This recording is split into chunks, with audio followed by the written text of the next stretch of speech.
సరే, ఏడాది పాలనలో భాగంగా డీటెయిల్డ్గా బీఆర్ఎస్ పార్టీ తరఫున 7వ తారీఖు నాడు ఈ ప్రభుత్వ వైఫల్యాలపైన ఛార్జ్షీట్ వేస్తాం.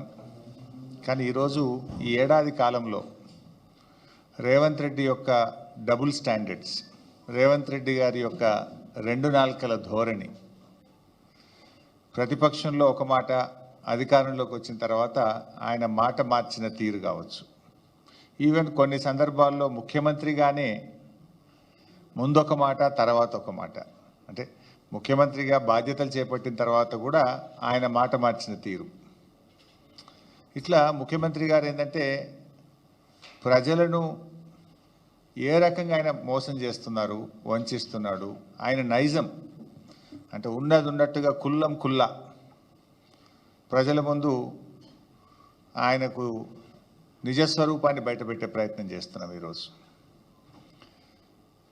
మనం జనరల్గా రెండు తలకాయల పాము గురించి అందరం విని ఉంటాం కదా. రెండు తలకాయల పామును చూసి మనం చాలా భయపడతాం, కానీ పాపం అది ఏమనది. రెండు తలకాయల పాము అది ఏమనదు, అదంత పెద్ద ప్రమాదకరం కాదు. రెండు నాల్కల ధోరణి కలిగిన మనుషులు ఉంటారు, రెండు నాల్కల మనిషి అంటాం, కానీ దాన్ని మనం పెద్దగా పట్టించుకోం. రెండు నాల్కల మనుషుల గురించి పెద్దగా పట్టించుకోం, కానీ వామ్మో అది చాలా ప్రమాదకరం, చాలా ప్రమాదకరం.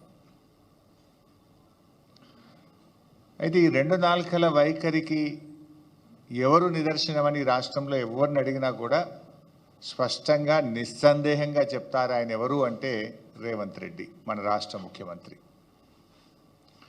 డబుల్ ఎడ్జ్డ్ నైఫ్తోనైనా కొంత జాగ్రత్తగా ఉండొచ్చు, కానీ డబుల్ టంగ్ లీడర్లతో చాలా డేంజర్, సమాజానికి చాలా నష్టం వాళ్ళతో. డబుల్ స్టాండర్డ్స్ అంటే ఒక విషయం పైన నిన్నొక మాట మాట్లాడడం, ఈరోజు ఒక మాట మాట్లాడడం, రేపు ఒక మాట మాట్లాడడం, ఇది డబుల్ స్టాండర్డ్స్. నిన్నొక మాట, నేడొక మాట, రేపు ఒక మాట. ఇందులో రేవంత్ రెడ్డి గారు పిహెచ్డి చేసిండు, మాట మార్చడంలో, పూటకో మాట మాట్లాడడంలో పిహెచ్డి చేసిండు రేవంత్ రెడ్డి గారు. ఉల్టా ఇంకా మళ్ళీ ఆయన్నే అంటాడు, దబాయిస్తాడు, అయ్ ఎవడా అన్నది, ఎవరన్నారు ఆ మాట అని ఉల్టా దబాయించి ముచ్చటగా మూడో స్టాండ్ చెప్పగలిగిన నేర్పరితనం కూడా రేవంత్ రెడ్డి గారిలో ఉంది. ఇవన్నీ నేను ఉత్తగా మాటలు చెప్తలేను, మీకు అన్నీ ఆయన నిజస్వరూపమే బయట పెడతా. వాటం తీరు మాట మార్చడం, పూటకో పార్టీ మార్చడం కూడా రేవంత్ రెడ్డికి వెన్నతో పెట్టిన విద్య. ఒక పార్టీలో ఉంటూ మరో పార్టీ అగ్రనాయకులను రాక్షసులు అంటాడు, మళ్ళీ అదే పార్టీలో చేరి దేవతలు అంటాడు. రాక్షసులు అన్న నోటితోనే దేవతలని కూడా పొగుడతాడు. సిగ్గు ఎగ్గు కానీ సంకోచం వ్యాకోచం ఏమీ లేకుండా రెండు తీర్లు కూడా కంఫర్టబుల్గా నిస్సిగ్గుగా మాట్లాడే తత్వం రేవంత్ రెడ్డిది. సో ఏడాది పాలన పూర్తయిన సందర్భంగా ఈ ఘనత వహించిన మన రాష్ట్ర ముఖ్యమంత్రి రేవంత్ రెడ్డి గారి డబుల్ స్టాండర్డ్స్కు సంబంధించిన కొన్ని విషయాలను శాంపుల్గా మీకు చూపిస్తాను. చూపించాలంటే ఇంకా చాలా ఉన్నాయి. ఇప్పుడే కూర్చుంటే మా లక్ష్మారెడ్డి అని ఒక 10 కొత్త పాయింట్లు చెప్పిండు నాకు. నేను కొన్ని ఇవాళ చూపిద్దాం అనుకున్నా, కానీ గిది ఉన్నది అని కొత్తవి చెప్పిండు ఇప్పుడు నాకు. నిజంగా అన్ని చూపించాలంటే రేపు పొద్దుగా దాకా చూపించచ్చు రేవంత్ రెడ్డి డబుల్ స్టాండర్డ్స్ మీద. కానీ యనుమల గారి కొన్ని ఆనిముత్యాలు ఇప్పుడు మీ ముందు ప్రదర్శిస్తాను. రైతు బంధు చూపించు బాబు. పంటలకే ఇస్తున్నావు కదా, మూడో పంటకి ఎందుకు ఇస్తలేవు? పంటకు 5,000 ఎకరానికి ఇచ్చినావు, 2 పంటలకే ఇచ్చినావు సన్నాసి రైతు బంధు. మరి 3 పంటలు పండిస్తే 3 సార్లు ఎందుకు ఇస్తలేవు రైతు బంధు? భూమి లేని ఉపాధి హామీ కూలీలకు కూడా సంవత్సరానికి 12,000 రూపాయలు ఇస్తామని చెప్పినాము. ఈ భూమి యజమానికి వచ్చేది కౌలు రైతుకు వచ్చేది కౌలు రైతుకు వస్తుంది. ఒకరికిచ్చి ఒకరికి ఎగ్గొట్టే విధానం లేదు. అది కౌలు రైతు మాట్లాడుకోవాల్సిన అవసరం ఉంది. అది కౌలు రైతు మాట్లాడుకోవాల్సిన అవసరం ఉంది. పంటలకే ఇస్తున్నావు, మూడో పంటకి ఎందుకు ఇస్తలేవు? మీరు చూశారు, 2 పంటలకే ఎందుకు ఇస్తావు, 3 పంటలకు రైతు బంధు ఇవ్వాలన్నాడు. ఉన్న పంటకు ఎగబెట్టిండు కదా ఈ రేవంత్ రెడ్డి. ఇప్పుడు ఉన్న పంటకే రైతు బంధు ఎగబెట్టిండు. అంటే ఎన్నికల ముందు ఇంకో మాట చూశారు, కౌలు రైతుకు ఇస్తాం, రైతుకు కూడా ఇస్తామన్నాడు రైతు బంధు. కౌలు రైతుకి ఇచ్చినామని రైతుకు ఎగ్గొట్టం, రైతుకి ఇచ్చినామని కౌలు రైతుకు ఎగ్గొట్టం అన్నాడు ఆనాడు రేవంత్ రెడ్డి గారు. ఇవాళ ఏమంటున్నారు, అది కౌలు రైతు రైతు ఇద్దరు మాట్లాడుకోవాలి అని చెప్పి నిస్సిగ్గుగా మాట మార్చిన ఈ ప్రభుత్వ తీరు మీరు గమనించవచ్చు. ఇప్పుడు ఏమంటున్నారు, అధికారంలోకి రాగానే అది కౌలు రైతా వాళ్ళే తెలుసుకోవాలి, మాకు సంబంధం లేదన్నారు. ఆ రోజేమో కౌలు రైతుకు ఇస్తాం, రైతుకు ఇస్తాం, 3 పంటలకు రైతు బంధు ఇస్తా అన్నాడు. నిన్న మాట్లాడుతుండు సిగ్గు లేకుండా ముఖ్యమంత్రి. ఏం మాట్లాడుతుండు నిన్న, గత ప్రభుత్వం అట యాసంగి పంటలో రైతు బంధు ఎగ్గొట్టిందట. రైతు బంధు డబ్బులు ఇవ్వడానికి మేము జమ చేసి ప్రకటన కూడా చేస్తే ఎలక్షన్ కమిషన్ కంప్లైంట్ ఇచ్చింది మీరు, రైతు బంధును ఆపింది మీరు. ఇంకా అప్పుడు నువ్వు రెచ్చిపోయి ఏమన్నావు, ఇప్పుడైతే 10,000 మేము వస్తే 15,000 రైతు బంధు వేస్తా అని ఎన్నికల్లో ప్రచారం చేసినావు. డిసెంబర్ 7వ తారీఖు నాడు నువ్వు ముఖ్యమంత్రిగా బాధ్యత తీసుకున్నావు. నాట్లు ఎప్పుడు పడతాయి తెలంగాణలో, డిసెంబర్ 7 తర్వాత 10 తర్వాత జనవరి దాకా పడుతుంటాయి నాట్లు. ఎప్పుడైనా డిసెంబర్, జనవరి, ఫిబ్రవరిలో రైతు బంధు వేసినాం. ఇప్పుడు నువ్వు ఎప్పుడు ఇస్తా అంటున్నావు రైతు బంధు, జనవరి 17వ తారీఖు తర్వాత రైతు బంధు ఇస్తా అంటున్నావు. డిసెంబర్ 7 నాడే నువ్వు ముఖ్యమంత్రి అయితివి, మరి నువ్వు ఇవ్వాలి కదా రైతు బంధు. ఇప్పుడు జనవరి 17కి ఇస్తా అంటున్నావు. జనవరి 17కు డిసెంబర్ 7కు మధ్య తేడా 40 రోజులు. అంటే రైతు బంధు ఎగ్గొట్టింది రేవంత్ రెడ్డి, నిస్సిగ్గుగా గత ప్రభుత్వం ఎగ్గొట్టిందని చెప్పగలిగిన నేర్పరితనం కూడా రేవంత్ రెడ్డిలో ఉంది. అంటే దొంగే దొంగ అన్నట్టు ఈయన ఎగ్గొట్టింది రేవంత్ రెడ్డి, రైతు బంధును ఆపింది రేవంత్ రెడ్డి, కేసీఆర్ ఎగ్గొట్టిండు, బీఆర్ఎస్ ప్రభుత్వం ఎగ్గొట్టిందని ఉల్టా చోర్ కోత్వాల్కు డాంటే అనే విధంగా మాట్లాడిండు. కరోనా వరుస 2 సంవత్సరాలు కరోనా వస్తే కూడా క్రమం తప్పకుండా 11 విడతల్లో 72,000 కోట్లు ఇచ్చింది కేసీఆర్ కదా. రైతు బంధు, రైతు బీమా కలిపితే 82,000 కోట్లు రైతులకు నేరుగా లబ్ధి చేకూర్చిన నాయకుడు కేసీఆర్, నిజమైన రైతు బంధువు కేసీఆర్. నువ్వు అవి ఆపుకుంటా కొర్రీలు పెట్టి అంత కొడితే 20,000 కోట్లు ఇచ్చినావు. ఇంకా 11,000 కోట్ల రుణమాఫీ ఉన్నది. నువ్వు ఇచ్చిన 20,000 కోట్లు కేసీఆర్ గారు ఒక్క రైతు బంధు, రైతు బీమాకి ఇచ్చిన డబ్బు 82,000 కోట్లు. అంటే నీకంటే 4 రెట్లు అధికంగా ఇచ్చిండు కేసీఆర్ గారు. ఈ రకంగా రైతు బంధు విషయంలో 3 పంటలకు ఇవ్వాలన్న రేవంత్ రెడ్డి ఉన్న పంటకు ఎగ్గొట్టిన రేవంత్ రెడ్డి నిజస్వరూపం మీ ముందు పెట్టాం. అదేవిధంగా రెండవది బతుకమ్మ చీరలు. బతుకమ్మ చీరల్లో ఎట్లా మాట్లాడిండు, ఆయన నోటికి మొక్కాలి, చాలా గొప్ప సుభాషితాలు వల్లించిండు. ఒక్కసారి ఆ దివ్య ప్రవచనాలు చూద్దాం. ఒక మంచి డిజైన్ తో ప్రతి ఆడబిడ్డకు 2 చీరలు ఇస్తే 1,30 లక్షల చీరలు మంచి డిజైన్లతోని మంచి క్వాలిటీ. సరిగా రాలే బిడ్డ. ఒక్క మంచి డిజైన్ తో ప్రతి ఆడబిడ్డకు 2 చీరలు ఇస్తే 1,30 లక్షల చీరలు మంచి డిజైన్లతోని మంచి క్వాలిటీతో ముందుకు రమ్మని మా అధికారులకు సూచన చేసినాం. ఒక్క మంచి ఆ రోజు ఏమో కేసీఆర్ గారి ప్రభుత్వం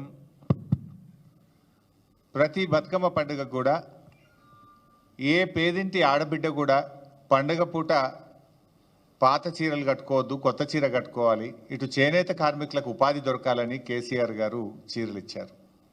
ఏమన్నాడు రేవంత్ రెడ్డి గారు, చాలా మంచి డిజైన్లు ఇస్తాం, ఒక్క చీర కాదు 2 చీరలు ఇస్తా అన్నాడు. కానీ ఉన్న చీర ఎగబెట్టిండు కదా రేవంత్ రెడ్డి. మన తెలంగాణలో ఆడపిల్లల్ని మహాలక్ష్మిలుగా చూస్తాం. జనరల్గా ఆడపిల్లలకు కట్నం పెడతామంటే ప్రాణం పోయినా సరే ఆడపిల్ల కట్నం తప్పకుండా ఇస్తాం, చెల్లించుకుంటాం, వాళ్ళ మాట తప్పకుండా ఇస్తూ ఉంటాం. ఆడపిల్లకు మాట ఇచ్చి తప్పితే అది పెద్ద పాపంగా మనం తెలంగాణలో భావిస్తూ ఉంటాం. మరి అలాంటి ఆడపిల్లల్ని, మన అక్కా చెల్లెల్ని మోసం చేసినటువంటి చరిత్ర ఇవాళ రేవంత్ రెడ్డి గారిది. ఆ రోజేమో 2 చీరలు ఇస్తా అన్నాడు. 2 చీరలు కాదు కదా, కనీసం జాకెట్ పీస్ కూడా ఇవ్వలేన, జాకెట్ పీస్ కూడా ఇవ్వలే. పండుగ పూట ఆడపిల్లల్ని రేవంత్ రెడ్డి ఏ రకంగా బాధ పెట్టిండో, ఏ రకంగా మోసం చేసిండో ఆయన డబుల్ స్టాండర్డ్స్ ఇప్పుడు మన మహిళల విషయంలో చూసాం. అదేవిధంగా మూడోది ఎల్ఆర్ఎస్ చూపిస్తావునా. అప్పుడు ఎల్ఆర్ఎస్ మీద ఏఆర్ఎస్ ఏందో ఒక్కసారి చూద్దాం. ఏఆర్ఎస్ అంటే ఏందనుకుంటున్నారా? ఎల్ఆర్ఎస్ అయిపోయింది, ఇంక ఎంఆర్ఎస్ తెస్తాడంట. పెద్ద మంచి లేదు, పెద్ద మంచి ఎల్ఆర్ఎస్ అంటే అదే ఇంక ఎంఆర్ఎస్ కూడా తెచ్చేటట్టు ఉన్నాడు. అదేంటి అంటే మ్యారేజ్ రెగ్యులరైజేషన్ స్కీమ్ సార్. వాళ్ళ రక్తాన్ని పీల్చాలనేటువంటి ఆలోచనతో రాష్ట్ర ప్రభుత్వం ఉంది. వీలైతే అసలు కట్టబాకండి. ఇబ్బడి ముబ్బడిగా మీరు తీసుకొచ్చిన అప్పులన్నింటినీ కట్టడానికి ఆ అప్పుల భారం ఈ రోజు ప్రజల మీద వేస్తా ఉన్నారు. ఈ రకంగా ఎల్ఆర్ఎస్ సబ్జెక్ట్ కూడా ఉంది. ఈ ఎల్ఆర్ఎస్ సబ్జెక్ట్ కి సంబంధించింది దానకిషోర్ గారు మీ అందరితో మాట్లాడారు, మేడం గారు కూడా మాట్లాడారు అనుకుంటాను, సిఎస్ గారు. దీన్ని కూడా మనం చాలా రషప్ చేసి ఏదైతే షార్ట్ ఫాల్ అప్లికేషన్స్ అన్నీ కూడా వాళ్ళు మళ్ళీ అప్లోడ్ చేయడానికి మళ్ళీ మన వాళ్ళు నోటిఫికేషన్ ఏదో ఇచ్చినట్టు మీకు షెడ్యూల్ ఏదో ఇచ్చినట్లున్నారు. వాటిని కూడా మనం షార్ట్ అవుట్ చేయాల్సిన రెస్పాన్సిబిలిటీ ఉంది. దానికి కావాల్సిన టీములు కూడా కావాలంటే ఐడెంటిఫై చేసుకొని రిక్రూట్ చేసుకుందాం అనుకున్నాం. సో ఎల్ఆర్ఎస్ మీద ఏఆర్ఎస్ ఏందో చూశారు. ఎల్ఆర్ఎస్ అంటే ల్యాండ్ రెగ్యులరైజేషన్ స్కీమ్, మరి ఏఆర్ఎస్ అంటే యనమల రేవంత్ రెడ్డి స్కీమ్. ఆ రోజు బీఆర్ఎస్ పార్టీ అధికారంలో ఉన్నప్పుడు ఎల్ఆర్ఎస్ ఉచితంగా చేయాలని, పేదల రక్తమాంసాలు పీలుస్తున్నారని, పేదలను ఉసురు పోసుకుంటున్నారని రెచ్చిపోయి మాట్లాడిండు రేవంత్ రెడ్డి గారు, బట్టి విక్రమార్క గారు, ఉత్తమ్ కుమార్ రెడ్డి గారు, కోమటిరెడ్డి గారు, సీతక్క గారు. ఇంకా అందరి వీడియోలు ఉన్నాయి, నేను టైం వేస్ట్ చేయదలుచుకోలేదు. కానీ ఇవాళ ఏమంటున్నారు? డబ్బు కట్టాల్సిందేనట. ఇప్పుడు 15,000 కోట్ల రూపాయల డబ్బు కట్టండి అని అధికారులకు ఛార్జ్ మెమోలు ఇస్తున్నారు. ఏమైంది? ప్రజల దగ్గర డబ్బు కట్టిస్తలేరు. ప్రజల్ని బెదిరించండి, అవసరమైతే కడీలు వీకండి, లేఅవుట్లు కూల్చండి, ప్రజల చేత డబ్బు కట్టించండి అని చెప్పి ఇవాళ ప్రజల రక్త మాంసాలు పీల్చి ఇవాళ ఎల్ఆర్ఎస్ డబ్బులు పేద ప్రజల దగ్గర వసూలు చేస్తూ ఉన్నారు. నేను అడుగుతా ఉన్నా, ఆ రోజు ఉచితంగా చేయాలన్న మీరు ఇవాళ పేద ప్రజల రక్త మాంసాలు ఎందుకు పీలుస్తున్నారు? ఎందుకు ఎల్ఆర్ఎస్కు ప్రజలు డబ్బులు కట్టాలి? కట్టద్దు అని బట్టి విక్రమార్క మాట్లాడింది కదా, గదే మాట మేమంటున్నాం. తెలంగాణ ప్రజలారా ఎల్ఆర్ఎస్ కట్టకండి. ఆనాటి బట్టి గారి మాటని నేను ఇవాళ చెప్తా ఉన్నా. నిజంగా మీరు మనుషులైతే, మాట మీద నిలబడే తత్వం ఉంటే, పేదల మీద ప్రేమ ఉంటే ఎల్ఆర్ఎస్ ను ఉచితంగా చేయాలని బీఆర్ఎస్ పార్టీ డిమాండ్ చేస్తుంది. 4వది నిరుద్యోగులు. ఇందులో అయితే త్రిబుల్ స్టాండర్డ్గా, డబుల్ స్టాండర్డ్ కాదు, మనోడు త్రిబుల్ స్టాండర్డ్. ఇది కూడా ఒక్కసారి చూద్దాం. త్రిబుల్ స్టాండర్డ్ అది ప్రతిపక్ష నాయకుడిగా ఆయన పెట్టిన ట్వీట్, అపోజిషన్ లో పెట్టినప్పుడు ట్వీట్, ముఖ్యమంత్రి అయిన తర్వాత మాట్లాడింది. ఒకసారి చదువు రాని వాళ్ళను ఇవాళ ప్రభుత్వం పరీక్షలు వేయాలంటారు, గ్రూప్ 1 పరీక్షలు వాయిదాలు వేయాలంటారు. నేను మా పిల్లలు కూడా పరీక్షలు కొందరు వాయిదారు, కొందరు ముందు కోరు, కొందరు వెనుక కోరు అంటారు. తప్పకుండా పరీక్షలకు సంబంధించి కూడా మా పొన్నం ప్రభాకర్ గారికి చెప్తున్నా, పిల్లలు రోడ్డు ఎక్కే బదులు మన ప్రభుత్వం వినడానికి సిద్ధంగా ఉంది.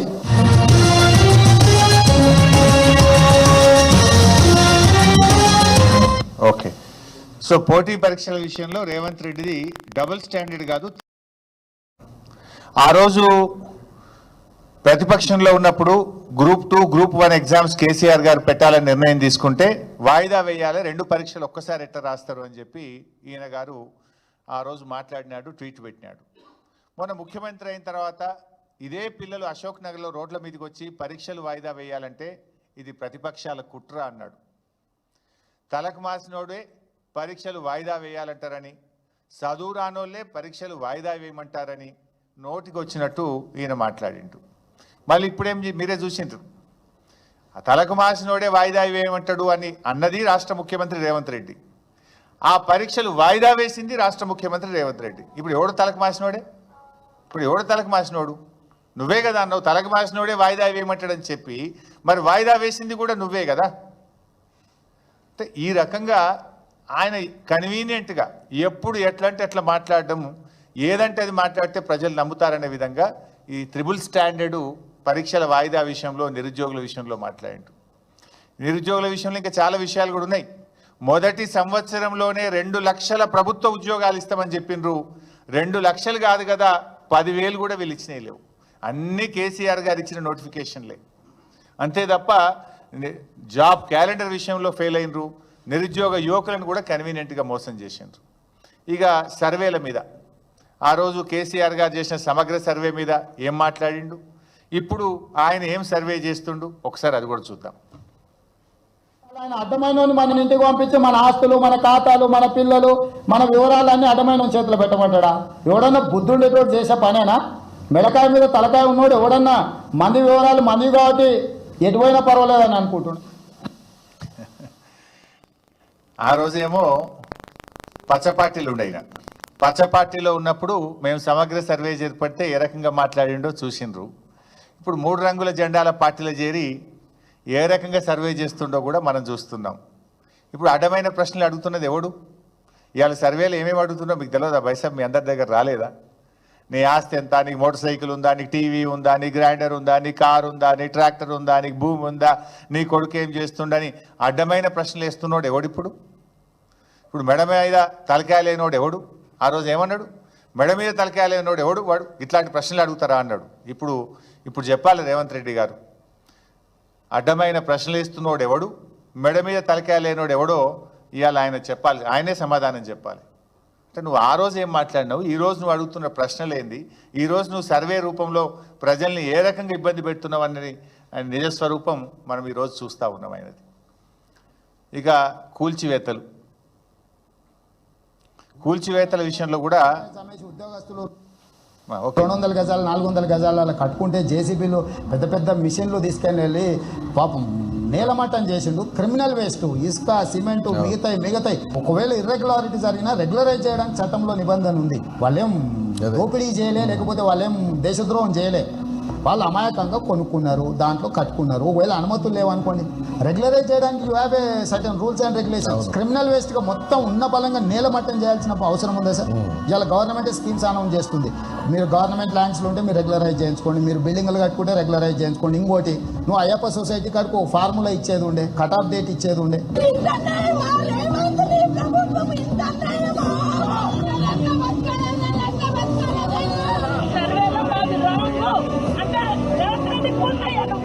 నిలబెట్టడం చాలా కష్టం, పడగొడతాం ఒక్క నిమిషం, ఒక్క నిమిషం. ఇచ్చేది వాళ్ళు, కూల్చేది వాళ్ళు, చంపేది కూడా వాళ్ళైతే బాగుండు. చంపేది నీకు వదిలిపోద్ది. సిస్టమ్ ఏంటిది? ఇది కరెక్ట్ కాదు. ఇది నా బుక్స్ కూడా అక్కడనే పడిపోయింది. అందరి బుక్స్, ఫ్యామిలీ మొత్తం బుక్స్ అక్కడనే ఉన్నాయి. మా బ్యాగులు కూడా తీయండి.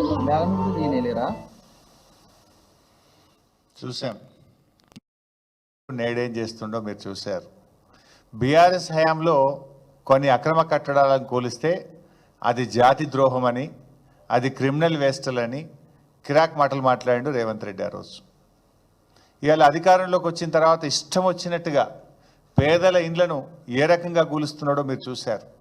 ఇది అన్యాయం అని అడ్డొస్తామని మేము మాట్లాడితే మమ్మల్ని కూడా బుల్డోజర్లు ఎక్కించి మిమ్మల్ని తొక్కుతా, చంపుతా అని ఎంత ఘోరంగా ఈ ముఖ్యమంత్రి మాట్లాడిండో మీరు చూసాం. ఇవాళ హైదరాబాద్లో ఎక్కడ చూసినా రేవంత్ రెడ్డి విధ్వంసాలు, శిథిలాలే కనబడతాయి.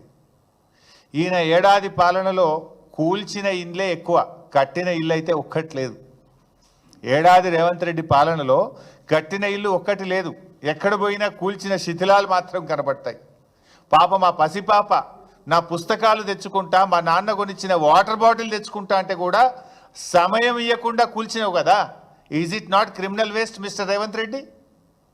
ఇది క్రిమినల్ వేస్ట్ కాదా? ఆ పిల్ల అమ్మాయి విద్యా సంవత్సరాన్ని కూడా ఆగం చేసినావు. మానవత్వం లేకుండా వాటర్ బాటిల్ని కూడా తెచ్చుకోకుండా కూల్చినవే. మరి ఆ రోజు నువ్వేం మాట్లాడినావు, ఇవాళ నువ్వు చేస్తున్నది ఏందో ఒక్కసారి ఆత్మవిమర్శ చేసుకో. ఇక పోలీస్ ప్రవచనాలు కూడా చూడాలి. ఈయన పోలీసుల గురించి ఈయన మాట్లాడిన ప్రవచనాలు కూడా ఒకసారి చూద్దాం. Video please. అయ్యా, ఏ పోలీస్ అయ్యిందా? పోనీ వారానికి సెలవు వచ్చిందా? గణేష్ పండుగలకో లేకపోతే రంజాన్ పండుగలకు హైదరాబాద్కి డ్యూటీ వేస్తే రోడ్ల మీద 10 రోజులు ఉంటే స్నానాలు చేయక డ్రాయర్ కోసుకపోయి రోడ్డు మీద నేను పోలీసు వాళ్ళ కుటుంబం నుంచి వచ్చిన.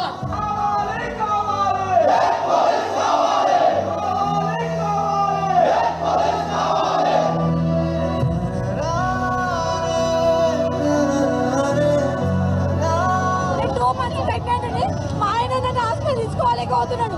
నా బాబు పట్టేది నేను.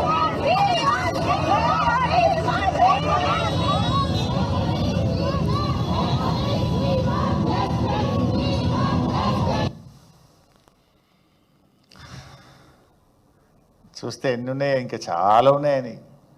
ప్రతిపక్షంలో ఉన్నప్పుడేమో పోలీసుల గురించి కన్నీరు పెట్టి, అధికారంలోకి రాగానే పోలీసులతోని పోలీసుల కుటుంబ సభ్యులతో కన్నీరు పెట్టించాడు.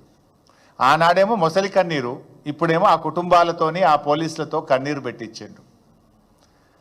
ఆనాడేమో డ్రాయర్ కోసుకపోయిన బాధలు నాకు తెలుసు అన్నాడు. ఇప్పుడేమో రేవంత్ రెడ్డి గారు గుండెలు కోసుకపోయేంత బాధలు వాళ్ళతో బాధ పెట్టిస్తున్నాడు వాళ్ళకు. అప్పుడు తనది కూడా పోలీస్ కుటుంబమే అన్నాడు.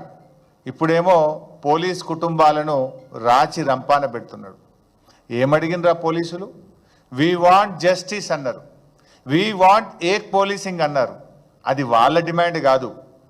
ప్రతిపక్షంలో ఉన్నప్పుడు నువ్వు ఇచ్చిన మాట, నీ మాట నిలబెట్టుకో రేవంత్ రెడ్డి. నువ్వు ఆ రోజు ఏ మాట ఇచ్చినవో అది నిలబెట్టుకో అని అడిగిన పాపానికి డిస్మిస్లు, సస్పెన్షన్లు, ఛార్జ్ మెమోలు ఇచ్చినావు. 39 మంది ఉద్యోగాలు కూడా వీకినావు. పోలీసుల చేత పోలీసుల కుటుంబ సభ్యుల్ని అరెస్ట్ చేయించిన ఘనత ఇది రేవంత్ రెడ్డిది. ఇది కాదా డబుల్ స్టాండర్డ్? నిజంగా నువ్వు పోలీస్ కుటుంబం నుంచి వచ్చిన వాడివైతే, చీమునెత్తురుంటే, మాట మీద ఉండేవాడివైతే ఏక్ పోలీసింగ్ చేయాలన్నా వద్దా? వాళ్ళు రోడ్ల మీదకి రాగానే హోంమంత్రిగా, ముఖ్యమంత్రిగా ఉన్న నువ్వు వాళ్ళను పిలిచి మాట్లాడి ఇచ్చిన మాట నిలబెట్టుకొని సమస్యను పరిష్కారం చేయాలి. కానీ వాళ్ళను అరెస్ట్ చేసినావు, డిస్మిస్ చేసినావు, ఉద్యోగాలు ఉడబీకి నీ యొక్క నియంతృత్వాన్ని చాటుకున్నావు. ఇది డబుల్ స్టాండర్డ్. ఇక మద్యం అమ్మకాల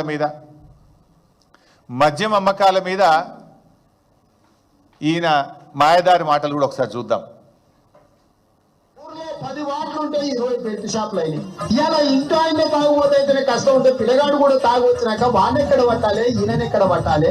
వీళ్ళు చేసే, మీరు కష్టం చేసి సంపాదించింది దాచిపెట్టే రూపాయి బెల్ట్ షాప్ ఉంటే గట్టే పరిస్థితి వస్తే ఇక సంసారాలు ఏమైనా బాగుపడతాయా? మీరు ఆలోచన చేయండి. ఇవాళ ఎవరైనా పిల్లగాడు తాగుపోతే అయితే పిల్లలు ఇస్తాడా? మీరు ఆలోచన చేయండి అక్కలారా.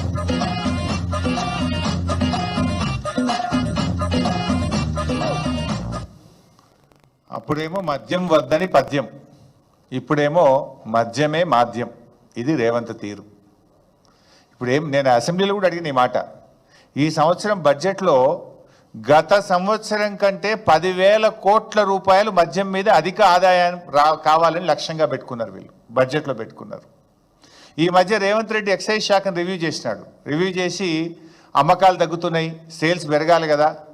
పోయిన సంవత్సరం కంటే ఈ సంవత్సరం ఏ సర్కిల్ పరిధిలో ఏ జిల్లాలో మద్యం అమ్మకాలు తగ్గినాయో ఆ అధికారులందరికీ ఛార్జ్ మెమోలు ఇచ్చిండి.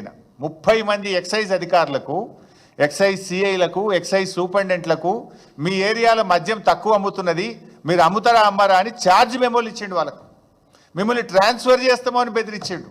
అంటే ఇప్పుడు ఎవడు తాగుబోతారు తెలంగాణ చేస్తుండ్రు రేవంత్ రెడ్డి? ఆనాడేమో గత ప్రభుత్వం మీద విరుచుకపడ్డావు. ఇవాళ అంతకంటే ఎక్కువ 10,000 కోట్లు మద్యాన్ని ఎక్కువగా తాగించాలి, 10,000 కోట్లు అదనపు ఆదాయం రావాలని లక్ష్యంగా పెట్టుకొని ఛార్జ్ మెమోలు ఇచ్చిన రేవంత్ రెడ్డి నిజస్వరూపం ఇప్పుడు మనం చూస్తున్నాం. ఆనాటి స్వరూపం ఏంది, ఈనాటి నిజస్వరూపం ఈరోజు మన ముందు కనబడుతుంది. అంటే ఇవాళ బెల్ట్ షాపులు, ఆ రోజు గ్రామానికి కోటి ఉంటే రేవంత్ రెడ్డి పాలనలో గల్లీకి ఒక బెల్ట్ షాప్ వచ్చింది. ఆడపిల్లల మంగళసూత్రాలు తెంపే కార్యక్రమం చేపడుతున్నాడు. అంటే ఇప్పుడు వాళ్ళ ప్రాణాలు పోవా? తాగి వాళ్ళ లివర్లు పోవా? మరి నువ్వు మద్య నిషేధాన్ని తెస్తా క్రమంగా అన్నావు, కానీ నిషేధం తెస్తలేవు. ఇప్పుడు ఇంకా 10,000 కోట్లు ఎక్కువ తాగిచ్చే పని చేస్తుండు. ఇది మద్యం విషయంలో, మహిళల విషయంలో రేవంత్ రెడ్డి యొక్క మాయదారి మాటలు మనం చూసాం. ఇక అదేవిధంగా కాళేశ్వరం ప్రాజెక్టు మీరందరూ కూడా విన్నారు. చాలాసార్లు కూడా పదే ఒక అబద్ధాన్ని 100 సార్లు చెప్తే నిజమైద్ది అనేటువంటి రీతుల్లో కాళేశ్వరం గురించి ముఖ్యమంత్రి గారి గోబల్స్ ఎట్లా ప్రచారం చేశారో మీకు తెలుసు.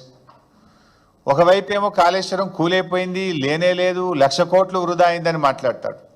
మరోవైపు మీరు చూస్తున్నారు, మొన్న ఈ మధ్య ముఖ్యమంత్రి గారి రివ్యూ తర్వాత ప్రెస్ నోట్ వచ్చింది.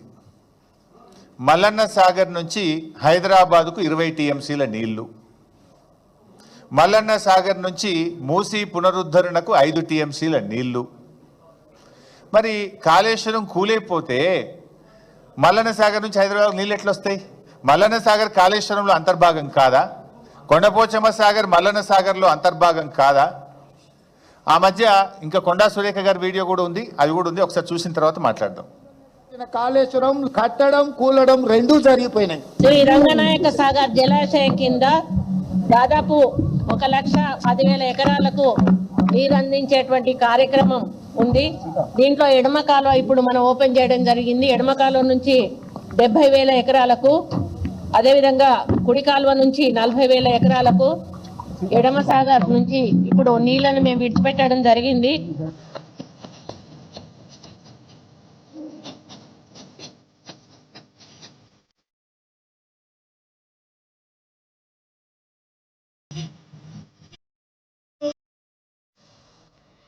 చూసింది కదా బైసాబ్, కాళేశ్వరం కట్టుడైపోయిందట, కూలుడైపోయిందట. మరి కూలుడైపోతే 20 టీఎంసీల నీళ్లు హైదరాబాద్కి ఎట్లా వస్తున్నాయి, 5 టీఎంసీల నీళ్లు మూసీకి ఎట్లా వస్తాయి? మన మంత్రి గారేమో 1,10,000 ఎకరాలకు నీళ్ళు ఎట్లా విడుదల చేసే? మరి ఈ రకమైనటువంటి గోబల్స్ ప్రచారం. ఇవాళ ముఖ్యమంత్రి గారు బహుశా సిద్దిపేట జిల్లాకు పోతున్నాడు. కోకోకోలా ఫ్యాక్టరీ ఒకటి ఇనాగ్రేషన్ చేయడానికి వెళ్తారు. అది ఎడికెళ్ళి వచ్చింది? కోకోకోలా కంపెనీకి సరఫరా అయ్యే నీళ్లు కూడా కాళేశ్వరం నీళ్ళే. అసలు ఆ కోకోకోలా కంపెనీ ఎందుకు పెట్టిందాడా? కాళేశ్వరం నీళ్లు ఉన్నాయి కనుక, కొండపోచమ్మ ప్రాజెక్ట్ ఉంది కనుక, దాని నుంచి నీళ్లు వస్తున్నాయి కనుక, నీటి సరఫరా ఉంది కనుక అక్కడ ఫ్యాక్టరీ ఆ రోజు వాళ్ళు పెట్టిండ్రు. ఆనాడు కేసీఆర్ గారు ఆ భూ నిర్వాసితులకు అక్కడ ఉద్యోగాలు దొరకాలని ఫ్యాక్టరీ పెట్టించిండ్రు. ఇవాళ ఈయన పోయి ఇనాగ్రేషన్ చేస్తుండ్రు. ఇవాళ రేవంత్ రెడ్డి గారు ఇనాగ్రేషన్ చేసే కోకోకోలా ఫ్యాక్టరీ కూడా కాళేశ్వరం ప్రాజెక్టులో అంతర్భాగమే. గా నీళ్లు ఉన్నాయి కనుకనే గా ఫ్యాక్టరీ గాడు వచ్చింది. గా విషయం కూడా ఆయనకు తెలియదు. తెలుసు డబుల్ స్టాండర్డ్. ఇక సోనియా గాంధీ గారు, అది కూడా ఒకసారి చూస్తే అయిపోతుంది. సోనియా గాంధీ ఎందుకంటే పాపం కాదు, నేను చెప్పినాక వెట్రా బిడ్డ ఎంత తొందరపడుతున్నారు నాయన. రేవంత్ రెడ్డి గారి డబుల్ స్టాండర్డ్స్ విషయంలో పాపం సోనియా గాంధీ గారు కూడా అతీతం కాదు. చివరికి ఆమె మీద కూడా తన 2 నాల్కల ధోరణి రేవంత్ రెడ్డి గారు ఎలా ప్రయోగించారో ఒక్కసారి చూద్దాం. బలిదేవత అని చెప్పి ఆమెకు బిరుదు ఇవ్వండి, అప్పుడు సరిగ్గా సరిపోతుంది. ఆమె నైజానికి, ఆమె చేసిన నీచమైన పనులకు 1000 మందిని బలి తీసుకున్నందుకు ఈ పార్టీ వాళ్ళు చేసే పనులు కూడా తెలంగాణ ప్రజలకు కళ్ళగట్టినట్టుగా ఉంటది. సోనియమ్మ అమ్మ, సోనియమ్మ అమ్మ, మా 4 కోట్ల తెలంగాణ బిడ్డలకు కన్న తల్లి. ఇప్పుడు కూడా చూసాం, ఇందులో కూడా అంతే. పచ్చ పార్టీలో ఉన్నప్పుడేమో బలిదేవత, 3 రంగుల జెండా పట్టంగానే అమ్మ, పెద్దమ్మ, అమ్మమ్మ, దేవత. అంటే ఆయన ఎప్పుడు ఎట్లయినా మాట మార్చగలుగుతాడు. అవసరమైతే కాళ్ళు పట్టగలుగుతాడు, అవసరం తీరితే కాళ్ళు బట్టి గుంజగలుగుతాడు. ఆ చేయితోనే పూలు విసరగలుగుతాడు, ఆ చేయితోనే రాళ్ళు కూడా విసరగలిగేటువంటి నేర్పరి మన రాష్ట్ర ముఖ్యమంత్రి రేవంత్ రెడ్డి గారు. అంటే చివరికి సోనియా గాంధీ గారి విషయంలో కూడా ఆయన డబుల్ స్టాండర్డ్, ఆయన 2 నాల్కల ధోరణి పాపం ఆమెకు కూడా తప్పలేదు. నెక్స్ట్ పార్టీ ఫిరాయింపులు. ఈ సరఫరా సీఎం ఫిరాయింపుల మీద ఎలా మాట్లాడిండో, ఎలా మాట ఫిరాయించిండో కూడా ఒక్కసారి చూద్దాం. కుక్కలు ఊర్లో స్వైర విహారం చేసి ప్రజల్ని కరిస్తే తరిమి రాళ్లతో కొట్టేట్లయితే చంపుతారో, బీ ఫామ్ మీద గెలిచి రాజీనామా చేయకుండా పార్టీ ఫిరాయించిన వాళ్ళను రాళ్లల్లో ఊర్లలోకి వస్తే రాళ్లతో కొట్టండి అని చెప్పి నేను కాంగ్రెస్ పార్టీ కార్యకర్తలకు విజ్ఞప్తి చేస్తున్నా. పిచ్చి కుక్కలు ఊర్లో. చూశారు కదా మిత్రులారా, ప్రతిపక్షంలో ఉన్నప్పుడేమో పార్టీ ఫిరాయించిన వాళ్ళను రాళ్లతో కొట్టి చంపాలన్నాడు. అధికారంలోకి వచ్చిన తర్వాత ఇల్లు గడప గడప తిరుక్కుంటూ, కడుపులల్లో తలబెట్టుకుంటూ పార్టీలో కండువాలు కప్పి ఎట్లా చేర్చుకున్నారో కూడా మనం చూస్తూ ఉన్నాం. అంటే రేవంత్ రెడ్డి మార్కు పాలన ఎలా ఉంది అంటే ఫిరాయింపులు, దబాయింపులు, బుకాయింపులతో కూడినటువంటి రేవంత్ పాలన ఇది. ఇంత స్పష్టంగా పార్టీ ఫిరాయింపుల విషయంలో ఎంత నిస్సిగ్గుగా ఆయన మాట్లాడిండో కూడా మనం చూసాం. అదేవిధంగా ఇప్పటికి 11 చూశారు బైసాబ్ మీరు. ఒక 30-40 ఉన్నాయి, ఎన్ని చూపించమంటారు? ఇంకో 4-5 చూపిస్తా. శిలాపలకాలు.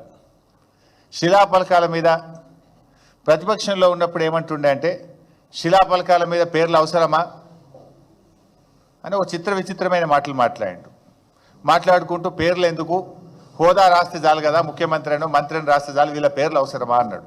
ఒకసారి చూద్దాం. ఈ రాష్ట్రానికి 2, 3, 4 ముఖ్యమంత్రులు లేరు, ఒక్కడే ఉన్నాడు. గత 9.5 ఏళ్ల నుంచి ఎక్కడ శిలాఫలకం వేసినా తెలంగాణ ముఖ్యమంత్రి కల్వకుంట్ల చంద్రశేఖరరావు అని పేరు ఎందుకు రాస్తారు? తెలంగాణ ముఖ్యమంత్రి అని రాయొచ్చు కదా. ఇప్పుడు ఏమైతుంది తెలుసా వైసాబ్? అప్పుడేమో పేరు రాస్తే పేరే వద్దన్నాడు, ఇప్పుడు ఫోటో పెట్టుకున్నాడు ఈయన. ఈ మధ్య మీరు ఎక్కడ శిలాఫలకాలు చూసినా రేవంత్ రెడ్డి పేరుతో పాటు ఆయన ఫోటో కూడా పెట్టుకున్నాడు. ఆయనాడేమో పేరే వద్దన్నాడు, ఇప్పుడు పేరు పక్కన ఫోటో పెట్టుకున్నాడు రేవంత్ రెడ్డి. ఇది డబుల్ స్టాండర్డ్. ఇది ఇక పేపర్ యాడ్లు. ఈ పేపర్ యాడ్ల విషయంలో కూడా ఆ రోజు దేశంలో అద్భుతమైన ప్రగతిని సాధించి తెలంగాణ జాతి సగర్వంగా ఈ దేశం ముందు తల ఎత్తుకునే విధంగా కేసీఆర్ గారు చేశారు. అత్యధిక స్థూల ఉత్పత్తి, అత్యధిక తలసరి ఆదాయము, నిరంతరాయ విద్యుత్ సరఫరా, ప్రతి ఇంటికి త్రాగునీటి సరఫరా, ఫ్లోరైడ్ రహిత రాష్ట్రము, అత్యధిక వరిధాన్య ఉత్పత్తి, ఇలా ఎన్నో గొప్ప కార్యక్రమాలు చేసి దేశం ముందు రాష్ట్రం యొక్క గౌరవాన్ని పెంచడానికి అప్పుడు మా ప్రభుత్వం ఏదో యాడ్స్ ఇస్తే ఆయన ఆ రోజు ఏం మాట్లాడిండో ఇవాళ ఏం చేస్తుండో ఒక్కసారి చూద్దాం. ఎట్లా ప్రకటనలు ఇస్తారు? ఎవరి తాత జాగిరి ఇది? టీఆర్ఎస్ ఖాతాలో 1300 కోట్లు ఉన్నాయి, అందులోకి వెళ్ళి ఖర్చు పెట్టుకోమని ఎవరైతే అన్నారు? ఎట్లా ప్రకటనలు ఇస్తారు? ఎవరి తాత జాగిరి ఇది? టీఆర్ఎస్ ఖాతాలో 1300 కోట్లు ఉన్నాయి.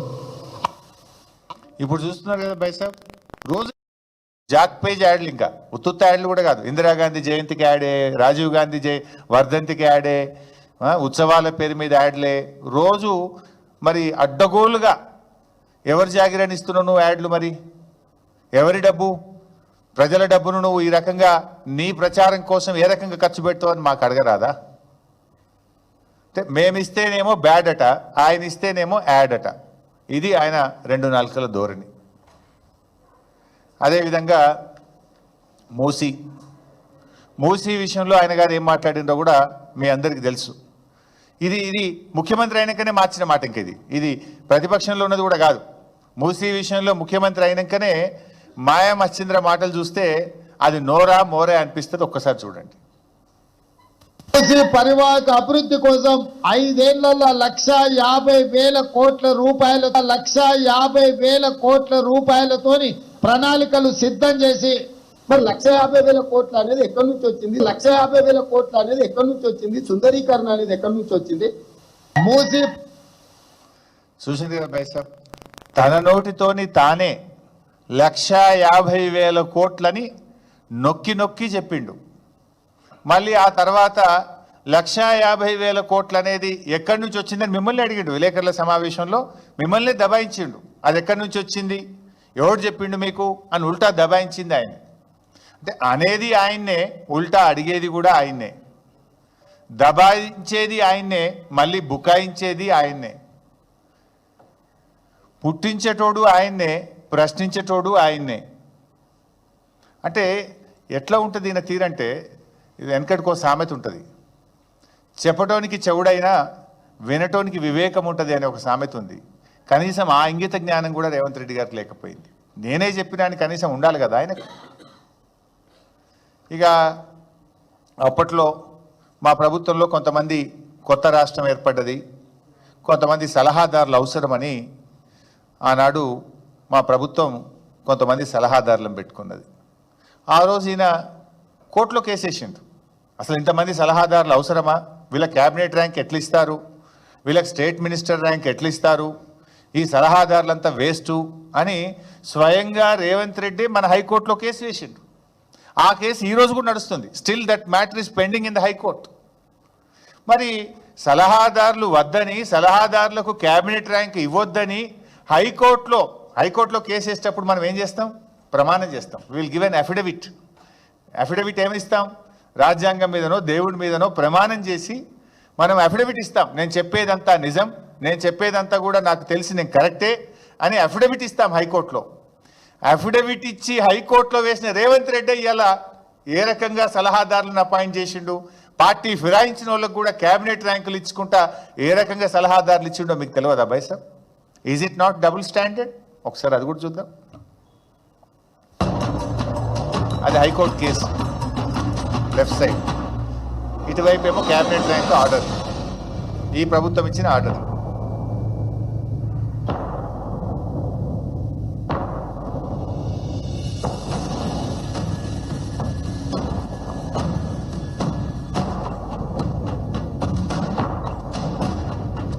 చాలా మందికి ఇచ్చాడు, పెద్ద లిస్ట్ ఉంది, అది చదివితే పేర్లు, ఆ పేర్లన్నీ చదవాలంటే ఇంకా చాలా ఉన్నాయి. అంటే ఇప్పుడు ఆయనే సమాధానం చెప్పాలి. హైకోర్టులో నువ్వే అఫిడవిట్ ఇచ్చినావు, నీ సంతకంతో నువ్వు అఫిడవిట్ ఇచ్చినావు, క్యాబినెట్ ర్యాంక్ ఇది అన్యాయం, తప్పు, ఇది అన్కాన్స్టిట్యూషనల్ అన్నావు. ముఖ్యమంత్రి కాగానే మారిపోతుందా? ఇప్పుడు దీనికి ఆయనే సమాధానం చెప్పాలి. ఇక యూట్యూబ్ ఛానళ్ళ గురించి మీకు తెలిసి ఏమన్నాడు. ఆ రోజేమో యూట్యూబ్ ఛానళ్ళు చాలా గొప్పవి, మీరే గ్రేట్ అన్నాడు వాళ్ళని. ఇప్పుడేమంటుండు యూట్యూబ్ ఛానళ్ళ మీద అంటే వీళ్ళందరూ కూడా అరాచక ఛానళ్ళట, వీళ్ళంతా అరాచక ఛానళ్ళు, వీళ్ళు అరాచకం చేస్తున్నారు. ఏం అరాచకం ఏమన్నా, నీ బట్టలు ఇప్పుతురుగా అంతే, ఉన్నది ఉన్నట్టు నీ సంగతి అయితే బయట పెట్టిరు. నీ తప్పుడు విధానాలను, నీ ద్వంద్వ వైఖరిని, నీ ప్రభుత్వం చేస్తున్న అడ్డగోలు వ్యవహారాలను బయట పెడితే ఇవాళ వాళ్ళను అరాచక ఛానళ్ళు అనే బిరుదిచ్చి వాళ్ళ మీద అక్రమంగా కేసులు పెడుతుండు. అది కూడా ఒక్కసారి చూద్దాం. దోస్త వాడు ట్యూబ్ పెట్టుకొని, ఆ ట్యూబ్ లో పెట్టుకొని వాడు మెడలో పట్టేసుకొని, మెడలో ఇది కట్టుకొని వాడు నేను ట్యూబ్ కో జర్నలిస్ట్ అని బయలుదేరితే ఏది పడుతుంది మధ్యలోనే అడ్డం దొడ్డం మాట్లాడి ఎవరిదో. ఇది యూట్యూబ్ల మీద ఆ రోజు వాళ్ళనే ఎంబడబెట్టుకొని తిరిగిండు. యూట్యూబ్ ఛానల్ ఇనాగ్రేషన్ చేసిండు, మీరే గొప్పవాళ్ళు అన్నాడు. కథం కుర్చీలో కూర్చోగానే మాట మార్చండు. ఇక ప్రజాస్వామ్య పునరుద్ధరణ, అభయహస్తం వాళ్ళ మేనిఫెస్టోలో మొట్టమొదట చెప్పినటువంటి హామీ ప్రజాస్వామ్య పునరుద్ధరణ. ఈయననే చెప్పిండు. సోనియా గాంధీ గారు 6 గ్యారెంటీలు ఇచ్చారు, నేను 7వ గ్యారెంటీ ఇస్తున్న ఈ రాష్ట్ర ప్రజలకు. మా పాలనలో నిర్బంధాలు ఉండవు, అణిచివేతలు ఉండవు, ప్రజాస్వామ్యం అద్భుతంగా ఉంటుందన్నాడు. నిజంగా ఈయన ఏడాది పాలనలో ఏమున్నాయి ఈరోజు? నిర్బంధాలు, అణిచివేతలు, లాఠీ చార్జీలు, కంచెలు, ఆంక్షలు. చివరికి మా పార్టీ మహబూబాద్లో మీటింగ్ పెట్టుకుంటామంటే కూడా నువ్వు అనుమతి ఇవ్వలే కదా, హైకోర్టుకు పోయి తెచ్చుకున్నాం కదా. పోలీసులు బాధ చెప్తే వాళ్ళని సస్పెండ్ చేస్తేవి, డిస్మిస్ చేస్తేవి. నిరుద్యోగ యువత మాకు అన్యాయం అవుతుంది, జీవో 29 రద్దు చేయండి, ఎస్సీ ఎస్టీ బీసీలకు అన్యాయం అవుతుందంటే వాళ్ళ వీపులను కమిలిపోయేటట్టు చితకబాదితివి. లగచర్లలో గిరిజనులు మా భూములు మాకు కావాలని గిరిజనులు రోడ్ల మీదకి వస్తే అర్ధరాత్రి పూట ఆ మహిళల్ని తొక్కుకుంటూ పోయి ఇవాళ గిరిజనులను అరెస్ట్ చేస్తేవి. అంటే ఒక టెర్రరిస్టులను చేసినావు నువ్వు లగచర్లను. అంటే ఈ రకంగా చివరికి ప్రజా సంఘాలు, మన సోదరిమణి సంధ్య గారు వారి బృందం లగచర్లకు మేము పోయి చూడడానికి వెళ్తామంటే వాళ్ళ బట్టలు చిరిగిపోయినాయి కదా. పోలీసులు చివరికి ఆ రోజేమో వాడుకున్నావు నువ్వు వాళ్ళను, ఆ రోజు వాళ్ళని అద్భుతంగా చాలా గొప్ప వాళ్ళన్నావు, వాళ్ళని ఉపయోగించుకున్నావు, కాంగ్రెస్ పార్టీ అధికారంలో రావడానికి అన్ని రకాలుగా ఉపయోగించుకున్నావు. కానీ ఇలా ఒక ఫ్యాక్ట్ ఫైండింగ్ కమిటీగా కొన్ని మహిళా సంఘాలు కలిసి లగచర్లకు పోతుంటే వాళ్ళ బట్టలు చిరిగిపోయేటట్టుగా పోలీసులు వాళ్ళని హ్యాండిల్ చేసిండ్రు. ఇది ప్రజాస్వామ్యం, రేవంత్ రెడ్డి ప్రజాస్వామ్యం. ఒకసారి ఆ ప్రజాస్వామ్యం మీద కూడా ఆ రోజు ఆయన ఏం మాట ఇచ్చిండో, ఈరోజు ఏం జరుగుతుందో కూడా చూద్దాం. Whoever have given guarantees, so Sonia Gandhi ji has given guarantees on September 17, 2023, 6 guarantees. Plus I have given one more guarantee, 7th guarantee, that is democracy, revival of democracy.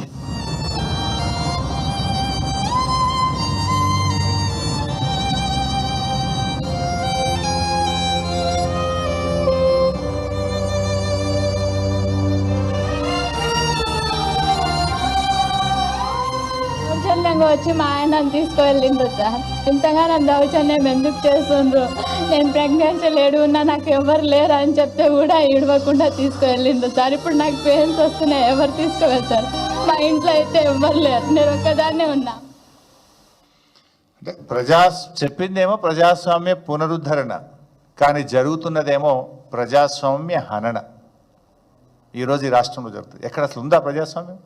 ప్రశ్నిస్తే కేసులే, సోషల్ మీడియాలో పోస్టు పెడితే కేసులే, కొండారెడ్డిపల్లికి పోయిన జర్నలిస్టుల మీద దాడి చేస్తుంది, బీఆర్ఎస్ ఎమ్మెల్యేల ఇండ్ల మీద దాడులు చేస్తుంది. ఇక ఏం జరిగినా ప్రతిపక్షాల కుట్రనే. నిరుద్యోగ యువత అశోక్ నగర్లో రోడ్డు మీదకి వస్తే ప్రతిపక్షం కుట్ర అంటాడు. ఏ హాస్టళ్లలో పిల్లలకు విషాహారం తిని ఆసుపత్రుల పాలవుతుండ్రు, పిల్లలు చనిపోతుండ్రు అంటే ప్రతిపక్షాల కుట్ర అంటాడు. మా ఆర్ఎస్ ప్రవీణ్ మీద కేసు పెడతారు, మాట్లాడితే ప్రతిపక్షం కుట్ర. ఇదేనా ప్రజాస్వామ్యం? ఇక ఎన్కౌంటర్లు. వెనకట రేవంత్ రెడ్డి గారు ప్రతిపక్షంలో ఉన్నప్పుడు నక్సలైట్లు ఉండాలి ఈ దేశంలో, ఈ రాష్ట్రంలో. నక్సలైట్ల మీద ఏ రకంగా ఆ రోజు మొసలి కన్నీరు గార్చారో ఒక్కసారి చూద్దాం. నక్సలిజం ఉంటే నక్సలిజం తీవ్రవాదం వల్ల అభివృద్ధి కుంటుపడుతుందేమో అని ఆ రోజు అనుకున్నాం. కానీ ఇవాళ వాళ్ళు ఉంటే బాగుండేమో అనుకున్న పరిస్థితి వచ్చింది.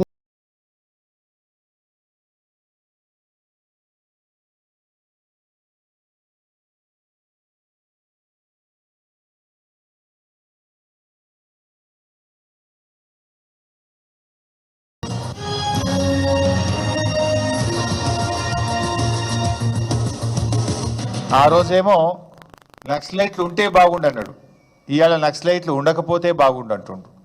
ఇలా 3వ ఎన్కౌంటర్ ఈ ప్రభుత్వం వచ్చిన తర్వాత, 3rd ఫేక్ ఎన్కౌంటర్స్.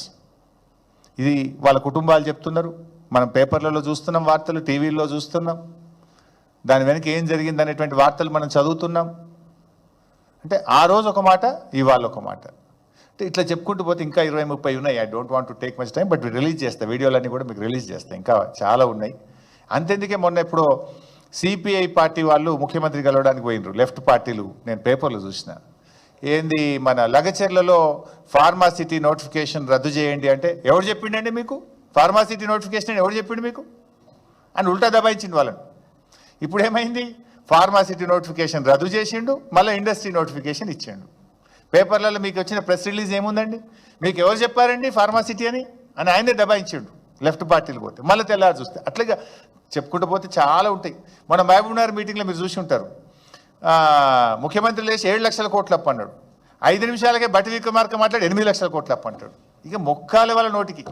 అసెంబ్లీలోనే చెప్పినది 4,26,000 కోట్లే, మీరు అన్ని అబద్ధాలు చెప్తుంటారు, నేను బహిరంగ చర్చకు సిద్ధమంటే దాని మీద నోరు మెదపరు.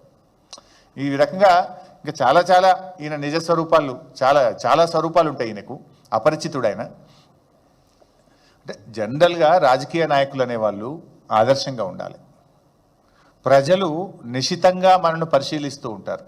ప్రజాస్వామ్యంలో మనం అనుకుంటాం కానీ ప్రజలు చాలా నిశితంగా మనను పరిశీలిస్తుంటారు.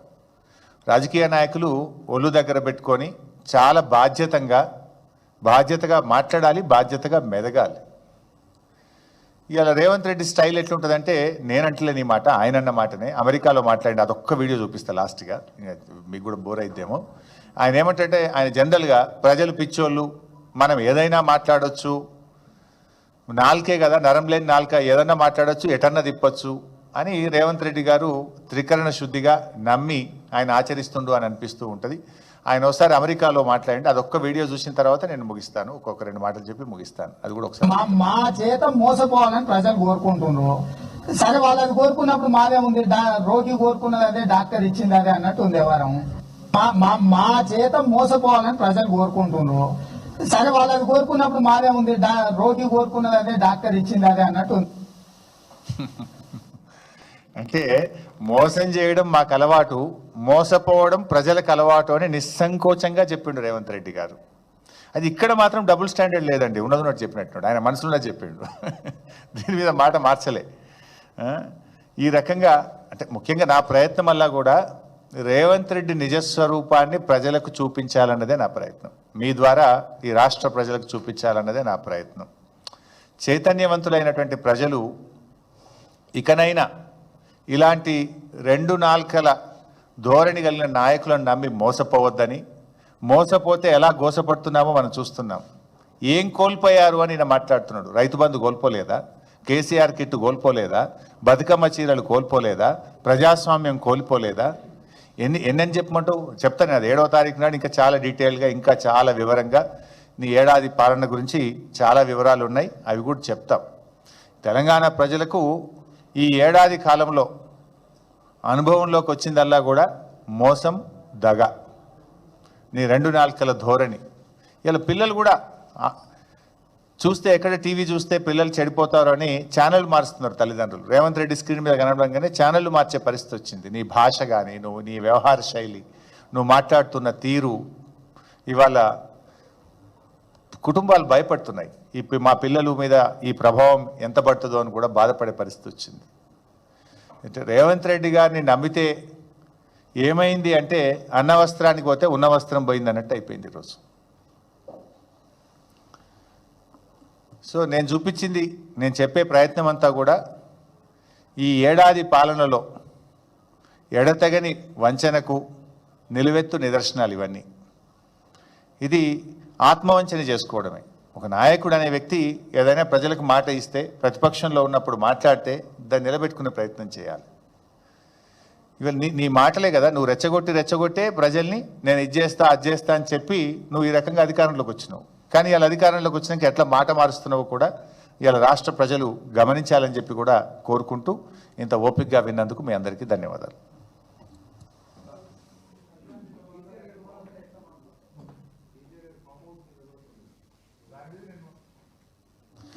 ఓపెన్ ఛాలెంజ్ చేసినా కదా నేను మొన్ననే, ఐఎమ్ రెడీ అని చెప్పిన దాని మీద ఎవరు రిప్లై ఇవ్వాలి కదా. ఆయన మాట్లాడిన గంట సేపట్లో నేను దాని మీద మా పార్టీ తరఫున కామెంట్ చెప్పాను. రైతు భరోసా ఏమంటారే, రైతు భరోసా 2 పంటలకు ఇవ్వాలి, వానకాలం యాసంగి. వానకాలానికి రైతు భరోసాని ఎగ్గొట్టింది రేవంత్ రెడ్డి. యాసంగికి కూడా కలిపి ఎకరానికి 15,000 రూపాయలు వానకాలం యాసంగి కలిపి ఇవ్వాలని బీఆర్ఎస్ పార్టీ డిమాండ్ చేస్తుంది.